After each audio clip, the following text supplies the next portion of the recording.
السلام عليكم ورحمة الله تعالى وبركاته. مرحبا بكم من جديد في قناتكم فريدة شانيل.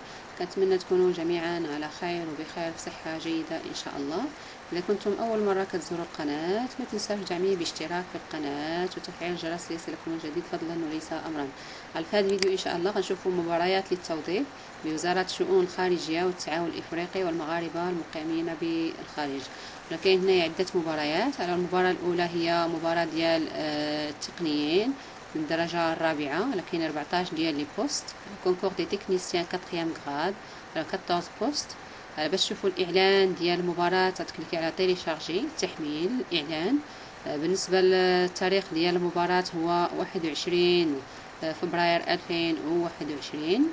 بالنسبة لآخر أجل للتسجيل هو 13 جونفي 2021 13 يناير. بالنسبة للعدد ديال لي بوست هو 14. بالنسبة للإعلان على أوفير يعني تم الإعلان. وهنا لا كونديداتور هنا باش دير ترشيح تكليكي على بوستولي. بالنسبة للمباراة الثانية هي كونكور دي تكنيسيان 3 غراد. على كاين 19 ديال لي بوست. على نفس الشيء خصك دير التحميل 21 ايضا بحال المباراة الاولى. 13 اخر اجل. العدد ديال لي بوست هو 19. وإلا بغيت دير تسجيل وما الاستمارة كتكليكي على بوستولي. المباراة الثالثة هي كونكور دي سكرتير دي زافير اترانجير. كاينين 40 بوست. التحميل تكليكي على تيليشارجي. على في هذه الحالة بالنسبة لا دات دي كونكور هو 24 فبراير. بالنسبة للتاريخ آخر أجل ديال التسجيل هو 13 40 بوست. وبالنسبة لمال الاستمارة تكليكي على بوستولي. المباراة الرابعة واللي هي ديال لي زانجينيور ديتا بروميي غراد كاين فقط 7 ديال لي بوست. بالنسبة للتسجيل التحميل الإعلان تكليكي على تيليشارجي. وبالنسبة لتاريخ المباراة هو 21 13 آخر أجل 7 ديال لي بوست. تم الإعلان. ولا بغيت دير تسجيل ومال الاستمارة تكليكي على بوستولي. والمباراة الأخيرة هي ديال لي كونسيي دي زافير اترانجير كاين 20 بوست. باش تشوف الإعلان تكليكي على تيليشارجي. في هذه الحالة بالنسبة للتاريخ ديال المباراة هو 24 13 آخر أجل ديال التسجيل 20 بوست. تم الإعلان وتكليكي على بوستولي. بالنسبة لينا دير التحميل ديال المباراة الأولى. غادي نشوفوا الشروط. تعلن وزارة الشؤون الخارجية والتعاون الإفريقي والمغاربة المقيمين بالخارج أنها ستنظم يوم 21 فبراير 2021 مباراة لتوظيف تقنيين من الدرجة الرابعة سلم 8. ويحدد عدد المناصب المعتبرة بشأنها في 14 منصبا. بالنسبة لشروط الترشيح تفتح المباراة المذكورة في وجه المترشحين من جنسية مغربية البالغين من العمر 40 سنة على الأكثر يعني ما خصهمش يتعداو 40 سنة. والحاصلين على الدبلوم التقني المسلم من طرف إحدى المؤسسات التكوين المهني أو إحدى الشهادات المعادلة لها. بالنسبة للتخصصات خاص كتابة المكتبيات يعني سكرتاريا بيروتيك. وتخصصوا 25% من المناصب المعتبرة بشأنها لفائدة الأشخاص متوفرين على صفة مقاوم أو مكفول أمة أو عسكري قديم أو محارب قديم. و7% منها لفائدة الأشخاص المعاقين. بالنسبة للاختبارات تشتمل المباراة المذكورة على اختبارين تحدد المدة ومعامل كل واحد منهما كما يلي. بالنسبة للاختبارات كاين اختبار كتابي المدة هي 3 ساعات والمعامل هو 4. بالنسبة للاختباري يكون اختبار كتابي يكون موضوع أو أسئلة ترتبط بالتخصصات المطلوبة أو بالمهام والوظائف المطلوب شغلها. بالنسبة للاختبار الشفوي أو التطبيقي تناقش فيه لجنة المباراة مع المترشح مواضيع وقضايا مختلفة أو تخضعه لاختبار تطبيقي في التخصص المطلوب بهدف تقييم مدى قدرته على القيام بالمهام أو الوظائف المرتبطة بالدرجة المعتبرة بشأنها. بالنسبة للملف ديال الترشيح يجب تعبئة ملف الترشيح المتكون من الوثائق أدناه وجوبا على المنصة المعلوماتية المعدة لهذا الغرض وذلك عبر الرابط التالي. غادي نشوفوا من بعد في الطريقة ديال التسجيل. السيرة الذاتية بالنسبة للوثائق السيرة الذاتية سي في على تحميل صورة المترشح. بالنسبة للسيرة الذاتية خصكم ضروري ديروا فيها الصورة ديالكم. نسخة من الوجهين من البطاقة الوطنية للتعريف يعني بالنسبة لبطاقة التعريف الوطنية خصك دير فوتوكوبي من الوجهين يعني غيكتو فيرسو. نسخة من الدبلوم المحصل عليه في التخصص المطلوب. نسخة من قرار معادلة الدبلوم الصادر عن وزارة التربية الوطنية والتكوين المهني والتعليم العالي والبحث العلمي، أو نسخة من قرار معادلة الدبلوم المنشور في الجريدة الرسمية بالنسبة للمرشحين الحاصلين على الدبلوم أجنبي مسلم من جامعة أجنبية.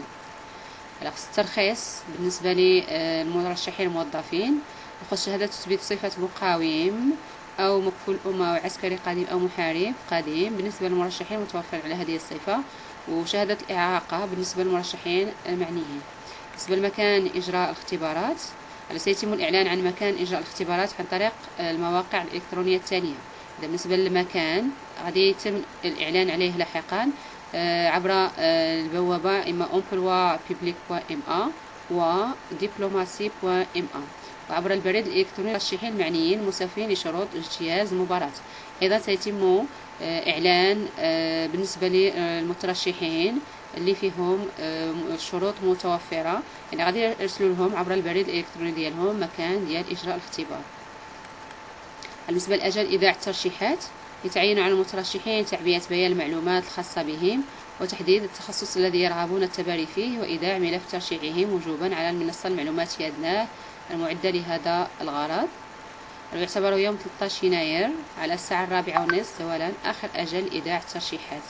لن يؤخذ بعين الاعتبار كل ملف للترشيح يصل بعد الأجل السالي في الذكر، يعني إذا كان الملف وصل من بعد هذا التاريخ غادي يكون مرفوض أو ملغى، أو إذا كان الملف كنقصو شي وثيقة من وثائق اللي ذكرناها في البداية، الوثائق الواجب التوفر عليها وتحميلها كما نجتهد في الطريقة ديال التسجيل. الآن غادي ندوزو الطريقة ديال التسجيل. غادي نخلي لكم الرابط في الديسكريبسيون ديال لا فيديو، نخلي لكم الرابط اللي كيحتوي على جميع المباريات.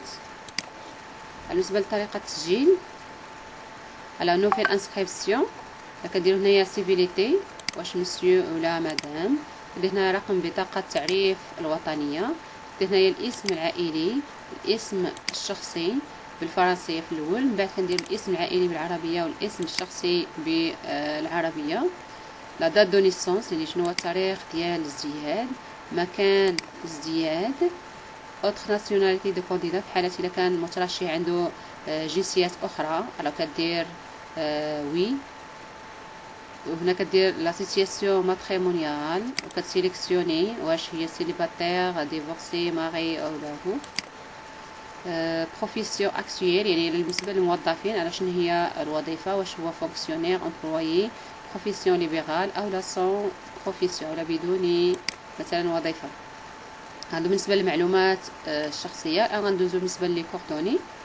على هنا دير العنوان ديال السكن، هنايا دير الايميل، بالنسبه هنايا دير ليو دو ريزيدونس المكان ديال الاقامه، تختار هنايا شنو من المدن من الاختيارات، لا دير كود بوستال ديال المدينه اللي كتسكن فيها.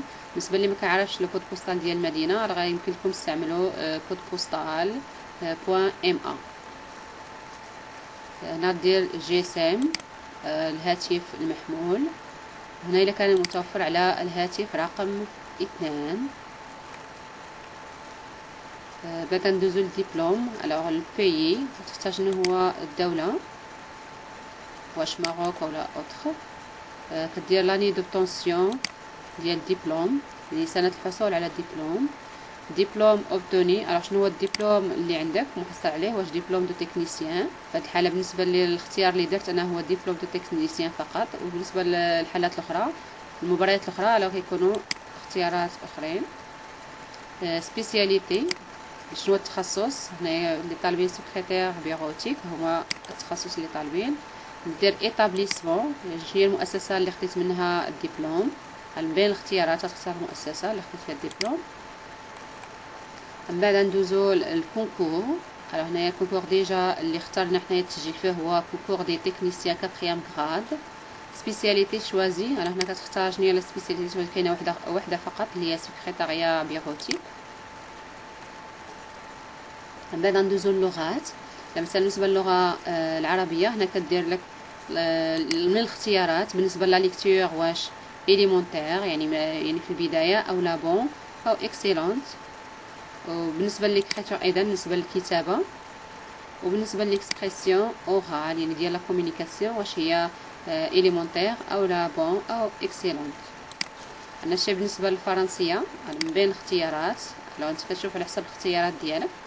مثلا الفرنسية إلا كنت مزيانة دير إكسيلونت، إلا كنت مثلا يعني موين تقدر دير بون.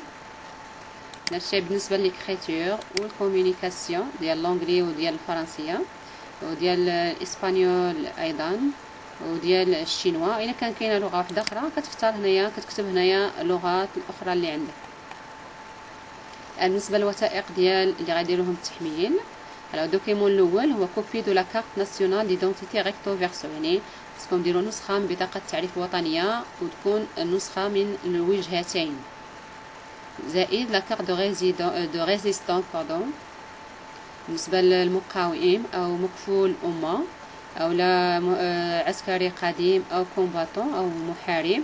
بالنسبة اللي عنده ديجا هاد الصفات، يعني خصو أيضا يدير حتى البطاقة اللي كتحتوي على هاد الصفات، يدير التحميل كدير شوازيغ ان فيشي وتكون فيه لا كارت ناسيونال من الوجهتين بالنسبة اللي ما عندوش هاد الصفة، واللي عنده هاد الصفة يزيد حتى النسخة ديال البطاقة اللي عنده يكون على شكل PDF فقط.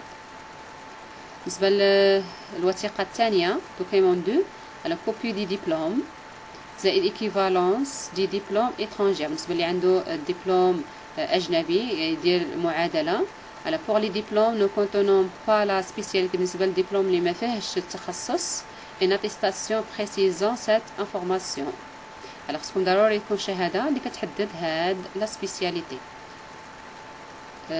بالنسبة للوثيقة رقم 3 اللي هو سي في زائد لوتوريزاسيون ادمينستراتيف بور لي فونكسيونير، زائد دير لا بيرميسيون بالنسبة للسماح باش يدوزو المباراة بالنسبة للموظفين، أو لاتيستاسيون دو لونغ étrangère pour les candidats au concours des conseillers et des secrétaires des affaires étrangères en PDF.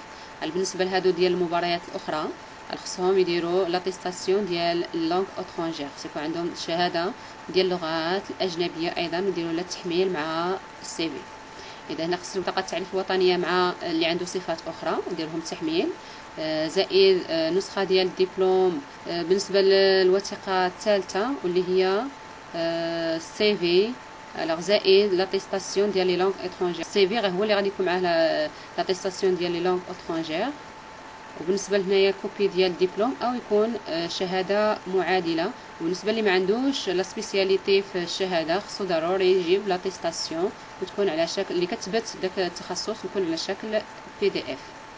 على من بعد ملي كندير التأكيد ديال هاد المعلومات كلها وتكون معلومات صحيحة، على كندوز ديال كونديسيون جينيرال، على كتكليكي على جاتيست كو لي زانفورماسيون سي دوسو sont exactes, j'ai les et j'accepte les conditions générales de ce concours.